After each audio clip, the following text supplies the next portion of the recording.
Здравейте, ние сме от административен отдел. Ние ще разгледаме темата за това как административният отдел помага за ефективността в организацията на фирмата.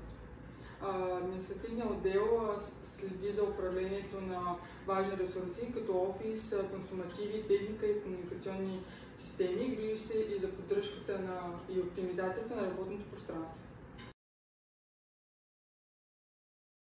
Управление на документи и данни, административният отдел се грижи за архивирането, съдържанието и достъпа до документи и данни.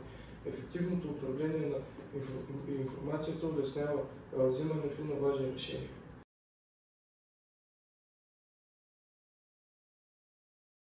Административният отдел гарантира, че организацията спазва вътрешните и външните регулации, като подготвя документи и отчети. Това намалява рисковете.